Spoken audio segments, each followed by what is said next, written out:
तो कहानी शुरू होती है एक राजा को दिखाते हुए जो कि बहुत सुंदर है और उसने महल में रखी है एक पार्टी और सब लोग एंजॉय करते हैं, ये भी एंजॉय करता है। तभी वहाँ पर एक बूढ़ी औरत आती है और वो कहती है कि राजा ये गुलाब ले लो और मैं जो है थक चुकी हूँ, मुझे बहुत दूर जाना है और मुझे अपने यहाँ शरण दे दो, कहीं एक कोना दे दो वहाँ मैं बैठकर आज की रात गुजार लूँ। लेकिन ये कहता है कि तुम तो गरीब हो, बदसूरत हो, मैं ये तुम्हारा गुलाब एक्सेप्ट नहीं करूँगा और उसका गुलाब रिजेक्ट कर देता है। उसके बाद ये औरत वो गुलाब उठाती है और वो बहुत खूबसूरत जादूगरनी बन जाती है और वो कहती है कि राजा तुम बहुत सुंदर हो लेकिन तुम्हारे दिल के अंदर बिल्कुल भी सुंदरता नहीं है और तुम्हारे अंदर घमंड भरा है और तुम्हारे अंदर दया नहीं है, तो मैं तुम्हें अब बीस्ट बना दे रही हूँ और तुम नॉर्मल तभी होगे जब तुम्हें प्यार का एहसास होगा, तुम किसी से प्यार करोगे, कोई तुमसे प्यार करेगा। उसके बाद वो एक बीस्ट में बदल जाता है और वो उस गुलाब को संभाल के रखता है क्योंकि उस गुलाब की अगर आखिरी पत्ती गिरी तो समझ लो इसकी सांसें बंद। और बीस्ट उस गुलाब को देखता है और इंतजार में होता है कि इसके अंदर कब दया जागे, कब ये नॉर्मल हो जाए। और यहाँ दूसरी तरफ हमें दिखाया जाता है एक खूबसूरत गांव और उस गांव के अंदर एक खूबसूरत लड़की जिसका नाम है बेले। और बेले यहाँ पर गाती है, पढ़ती है, बहुत नटखट है, वो अपनी लाइफ को फुली एंजॉय करती है। और वहीं पर हमें दिखाया जाता है गैस्टन जो कि एक नंबर का लड़की बाज है, अपने आप को गांव का सबसे स्मार्ट बॉय समझता है और वो बेला पे लाइन मारता है और बेला को फूल देता है, लेकिन बेला इसको भाव नहीं देती। उसके बाद बेला अपने घर आती है और अपने फादर से मिलती है और इसके फादर घड़ियां बनाते हैं और वो अपने फादर की घड़ी बनाने में मदद करती है और अपनी ड्राइंग्स भी दिखाती है। उसके बाद उसके फादर जाते हैं शहर में घड़ियां बेचने के लिए और उसके फादर के जाने के बाद वहाँ पर आता है गैस्टन और वो कहता है कि मैं तुमसे प्यार करता हूँ, मुझसे शादी कर लो। लेकिन बेला कहती है कि यार तुम तो ऐसे लड़कीबाज बंदे हो, तुमसे मैं क्या शादी करूँ। वो इसके प्यार को रिजेक्ट कर देती है और ये कहता है ठुकरा के मेरा प्यार अब मेरा इंतकाम देखेगी। और यहाँ पर बेला का फादर निकल चुका है जंगल में और वो रास्ता भटक गया है और रास्ता भटकते भटकते वो आ जाता है उसी राजा के महल में, यानी कि उस बीस्ट के महल में, जहाँ पर उसे मिलता है एक घड़ी बात करने वाला और दूसरा एक कैंडल जो कि बात करती है और तीसरा वो टेबल पे आकर बैठता है और वहाँ पर आता है एक कप और वो कप में से आवाज आती है और वो कप भी बात करता है। इन चीजों से तंग आकर घबरा कर ये यहाँ से भागने लगता है और भागते ही जब वो देखता है बगीचे में सफेद गुलाब तो वो कहता है कि मेरी बेटी को सफेद गुलाब बहुत पसंद है तो मैं ये उठा लेता हूँ, एक तोड़ लेता हूँ। तो तोड़ने लगता है तभी वहाँ पर आता है बीस्ट और बीस्ट इसको पकड़ लेता है और अपने पास बंदी बना लेता है। लेकिन इसका घोड़ा भाग जाता है शहर के लिए, मतलब गांव के लिए, और वो आता है बेला के पास और बेला को सारी बातें बता देता है कि तुम्हारे फादर को वहाँ पर एक बीस्ट ने पकड़ लिया है, वो गुलाब तोड़ रहे थे तुम्हारे लिए। मतलब ऐसा बोलता नहीं है, वो समझ जाती है कुछ हुआ है मेरे फादर के साथ। और वो उस घोड़े पर बैठ कर निकल पड़ती है उसी राह पर और वो पहुंच जाती है महल के अंदर। और महल के अंदर आने के बाद हमें दिखाई जाती है महल की बहुत ही ज्यादा खूबसूरती। ऐसा सेट आज तक बॉलीवुड की किसी फिल्म में नहीं बना है। इसके साथ भी हुआ होता है, सारे कैंडल उससे बात करती हैं, घड़ियां उससे बात करती हैं और वो आती है अपने फादर से मिलती है और उसका फादर कहता है कि यहाँ का जो बीस्ट है उसने मुझे उम्र कैद की सजा दी है गुलाब तोड़ने के चक्कर में। और तभी वहाँ पर आता है वो बीस्ट और वो कहता है कि तुम यहाँ क्या कर रही हो, तुम यहाँ से चली जाओ। लेकिन बेला कहती है कि ऐसा है मेरे फादर को छोड़ दो, इनकी सजा मैं काट लेती हूँ। और वो अपने फादर को निकाल देती है यहाँ से और खुद बंदी बन जाती है। और बीस्ट कहता है तुम बहुत बड़ी बेवकूफ हो। उसके बाद महल में सुबह होने लगती है और तभी उसका दरवाजा खोल देते हैं ये घड़ी और वो कैंडल और इससे बातें करती हैं। लेकिन ये डरती है, ये साला हो क्या रहा है, ये लोग कैसे बात कर रहे हैं। ये इन पर हमला भी करती है लेकिन ये लोग उसको मना लेते हैं कि यहाँ की हर चीज जीती जागती है। और वो लोग उसको लेकर आते हैं एक दूसरी जगह में और वहाँ पर कैंडल की गर्लफ्रेंड आती है, एक पंछी सी उड़ती हुई, और वो दोनों प्यार करने लगते हैं। और बेला इनके रोमांस देखकर मुस्कुराती है और तभी वहाँ पर वो जाती है अलमारी के पास और अलमारी उसको कहती है कि मैं तुम्हें अच्छे अच्छे कपड़े पहनाती हूँ, रुको अभी। और वो उसको कपड़े के अंदर ही डुबा देती है। फिर उसके मन में आता है एक प्लान, यहाँ पे एक खिड़की होती है और ये मीनार बहुत ऊंची होती है, तो इन कपड़ों की गांठ बांध बांध के एक रोप बनाती है। और इधर दूसरी तरफ हमें गांव में दिखाया जाता है कि गैस्टन जो है वो बेला को पटाने के सपने देख रहा है। और तभी वहाँ पर आता है बेला का फादर और वो बोलता है कि मैं जंगल में जा रहा था, भेलपुरी खा रहा था और तभी वहाँ पर मेरे पीछे बहुत सारे सियार लगे और मैं भागता भागता एक राजा के महल में चला गया और वहाँ पर एक बीस्ट है और उसने बेला को पकड़ लिया है। और सब लोग इसकी बात का मजाक बनाते हैं, ये सारा पागल हो चुका है, बूढ़े ने ज्यादा शराब पी ली है, कोई इसके बात का यकीन नहीं करता। और यहाँ पर बीस्ट जब खाने की तैयारी करता है तो देखता है कि दूसरे टेबल पे भी खाना सजा रखा है उस लड़की के लिए। तो उसे आता है गुस्सा, वो आता है अपनी घड़ी को, अपनी कैंडल को, अपनी केतली को, सबको डांटता है कि वो नई नई मेहमान है, तुम लोग उसकी इतनी खातिरदारी कर रहे हो। तो वो केतली इसको समझाती है कि देखिए तुम्हारे हमारे पास जो श्राप है वो श्राप क्या तो वो लड़की मिटा दे, तो उसको पटाने की कोशिश कीजिए। तो वो जाता है बेला के पास और उसको अप्रोच करता है खाना खाने के लिए, लेकिन बेला उसको डांट कर भगा देती है वहाँ से। उसके बाद बीस्ट आता है अपने घर में और वो एक मिरर से बेला को देखता है, उसकी खूबसूरती।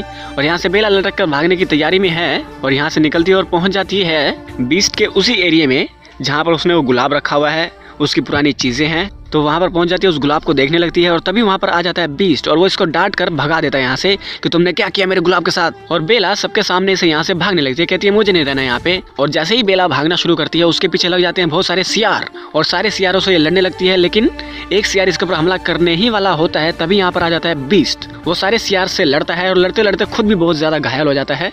तो बेला कहती है कि चलो उठो, मैं तुम्हारी मदद करती हूँ, अकेले मैं तुमको नहीं उठा सकती, चलो घोड़े पे बैठो। तो वो इसकी मदद से घोड़े पे बैठाकर इसको ले आती है महल के अंदर। और इधर दूसरी तरफ बेला का फादर उसके प्रेमी को लेकर आया है जंगल में, लेकिन उसको रास्ता याद नहीं आता। तो यहाँ पर गैस्टन को बहुत गुस्सा आता है, वो बेला के फादर को यहीं पर बांध देता है और कहता है कि ये सोरा झूठा है, कितना झूठ बोलता है, तुम इसकी सजा काटो यहीं पर।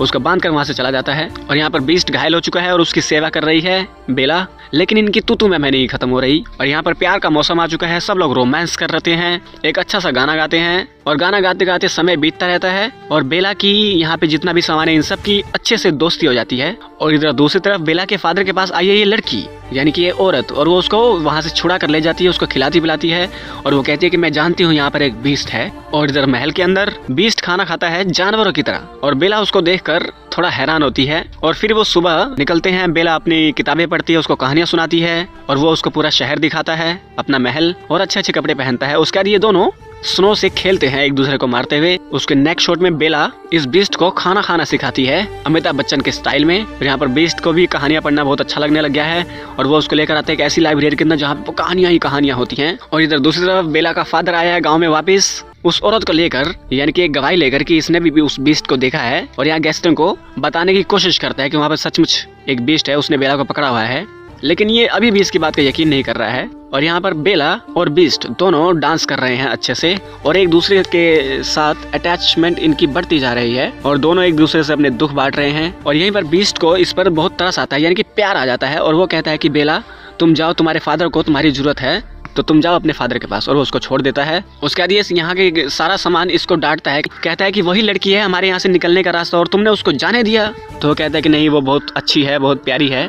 यहाँ से हमें नजर आता है कि बीस्ट के अंदर बदलाव आ चुका है, इसके अंदर दया जाग चुकी है। और यहाँ पर बेला के फादर को ये गैस्टन पागल कहीं का उसको और उसके साथ जो औरत थी उसको जलाने की कोशिश कर रहा है। और तभी वहाँ पर आती है बेला और वो इन सबको बताती है कि सालों पागलों, मेरे फादर और ये औरत सही बोल रहे हैं, वहाँ पर एक बीस्ट है, पर वो बुरा बीस्ट नहीं है, वो अच्छा बीस्ट है। और तभी यहाँ सारे गांव के लोग यकीन नहीं करते हैं। तो बेला उस जादुई मिरर से इन सबको दिखाती है, देखो ये रहा। और तभी गैस्टन पागल हो जाता है, वो कहता है कि इस बीस्ट को हमें मारना होगा, चलो पूरे गाँव वाले तैयार हो जाओ। और वो सारे गाँव वालों को तैयार कर लेता है बीस्ट को मारने के लिए, लेकिन बेला मना करती है और ये सारे गाँव वालों को लेकर आ जाता है बीस्ट के महल में और सारी चीजों पे हमला शुरू हो जाता है। यहाँ पर बेला अपने फादर को बताती है कि वो बीस्ट बुरा नहीं है, वो बहुत अच्छा है। तो वो कहता है जाओ फिर छुड़ा लो उसको। और वो निकालता है अपने जेब से चाबी और खोल देता है अपने आप को। और ये लोग महल के अंदर तबाही फैला रहे हैं और महल की जो चीजें हैं वो इनका सामना कर रही हैं। और तभी बीस्ट के पास आ जाता है गैस्टन और गैस्टन उस पर गोलियां चला के उसको घायल करता है। और तभी वहाँ पर आती है बेला और गैस्टन की यहाँ पर लड़ाई होती है। यहाँ पर गैस्टन बेला को मारने लगता है और तभी बीस्ट को आता है गुस्सा, वो घायल होता होता बेला को बचा लेता है और खुद गोलियां खाने लगता है। और गोलियां खाते खाते वो गैस्टन को